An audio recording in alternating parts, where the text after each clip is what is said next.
What's going on? So what y'all just seen was a few of my hunts leading up to what this actual video is about, and that is wounding a mature buck with my bow. And that's not a good feeling that any hunter wants to experience, but it comes with the territory. If you hunt as much as some of us do and as long as some of us have, it's going to happen. It's an uneasy feeling that the animal is wounded. I don't wish that at all. Don't wish the feeling on nobody. It stinks. It's unfortunate that we don't live in a place where maybe it was like the Great Plains or something. Probably could find him bedding down and try to stay on him. Finish the job that I failed to complete the first time. Now, I take 100% ownership in what happened. It's not equipment. It's not because I don't shoot a heavy arrow. It was just me trying to be sneaky with a sneaky deer. Noah had seen this deer 3 times last year, I think it was, and every time Noah seen him, he would pretty much catch him, like wind him and take off. Well, here I was thinking the same thing was about to happen, but I'm gonna break this hunt down for you and kind of let you see what I'm hunting in and talk about what I'm hunting in as far as the area, and maybe it'll help some of y'all out. But as far as the location is between planted pines and a swamp in a nice buck transition area. I don't know what else to call it, but it's perfect sense. It's thick. It don't look like, it ain't pretty. It's thick. You walk in there, you're like, ain't no way. I literally have 20-yard bow shots, and that's only in certain places. The understory is so thick, I can't get but 3 sticks high, and that is it. So when I first found the spot, I was like, this could be money. And little did I know, I put a camera back there, and it's buck central. Well, Thor, this deer that I wounded, he come out of nowhere and showed up back there, which was kind of miraculous because I never would have expected him back there, to be honest with you. But we're gonna get into the hunt and break that down, and hopefully y'all can learn something out of this of what not to do. So here's a few pictures of Thor from last year, summertime, and you could tell he's just an older deer. And this is from this summer right here before we get started on him. Now I realize this doesn't look like much to some folks, but to me, I could just picture obviously what I seen. And it's really, really thick, so your shots are very limited on bow hunting. But they got everything they need. Low understory for licking branches, scraping their head in it.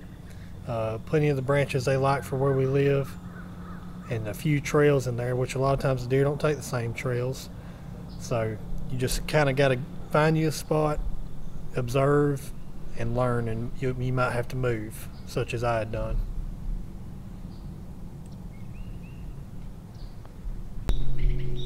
All right, this particular morning it had done got close to 9 o'clock, which is seems to be my favorite time, and I heard a buck scraping about 35, 40 yards from me.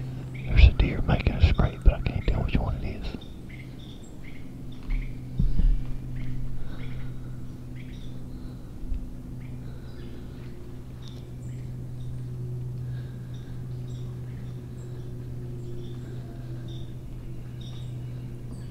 Now I want you to know while this is going on, my heart is pounding 90 to nothing. And I'm texting Noah, letting him know what's happening. And as soon as I found out which deer it was, because the camera sent him a picture also, I slid my phone in my pocket and I got ready.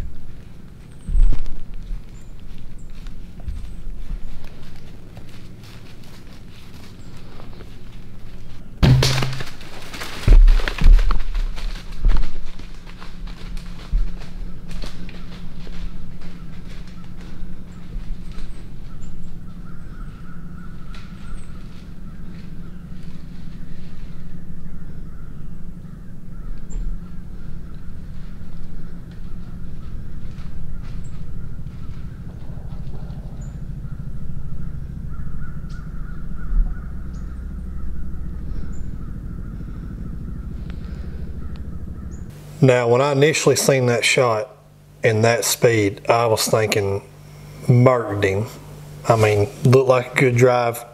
It all happened so fast, couldn't tell if the air was still in him until he went over there and he kind of is turning around. That deer went down, and I give Noah a phone call, and right after I got off the phone with him, he gets up and he takes off running through the water, which led to me getting wet and a heck of a tracking job. It was very slow, very methodical, drops of blood, and just nothing a whole lot to it. Never even found my area. I believe it's under the water, and I thought he might be under the water. So I went to my truck, and after 200 yards or so, and I had the camera card with me, and I put it in my laptop, and I watched the video again, and I did not have a good feeling about what I seen. So this is the slow-mo version, and you'll be able to see exactly what I'm talking about once I slowed this down.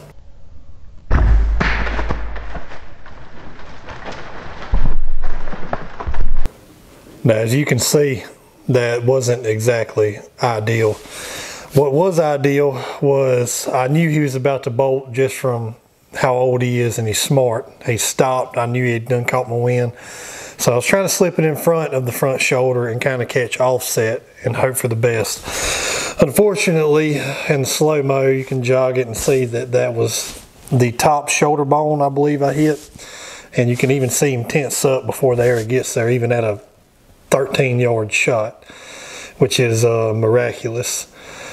So while I was at the truck thinking about everything that happened, my brother, I talked to him. He gave me Brian Morris's number, who's a local dog tracker, and honestly, he was a little closer to my location than I was at my house for my dog. And he's got a dog with a good reputation. They've been finding a lot of deer, and I want to do my due diligence on making sure that I didn't lose this deer. So I called him. He come up to the lease, and we threw gator in there. We went back through the water.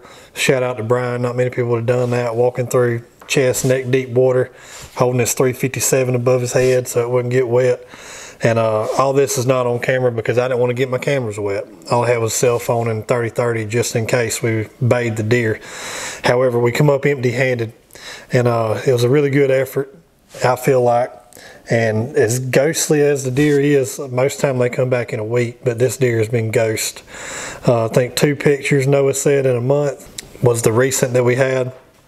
And just never know where this deer was going to be, man. You can't predict these animals, especially when they get that age. But I hope this is a lesson learned for everybody to not try and take that shot, to always shoot behind the shoulder or kind of center mass of the shoulder. I was just thinking offset, thought I could get it in, and I didn't. So I'm going to reevaluate myself in the off season. Like I said, it's all my fault. It's not the Ramcat broadhead. It's not the FMJ arrow. It's not the 2007 Hoyt ProTech that I got, because there's a couple back there that's been killed with it. It was human error. And we got to learn to take responsibility for our actions, and that's exactly what this is about. So hopefully the deer turns back up. I'll keep y'all posted. My wife's pulling in. Hopefully the deer turns back up, and we got 2 weeks of season left, roughly 3 weeks. I got 2 weeks left. And gun hunting here on out, maybe I can finish the story on this deer we call Thor. That's all I can hope for. You know, I didn't rest easy about it. Still not, because I know he's wounded, and it's just not a good feeling.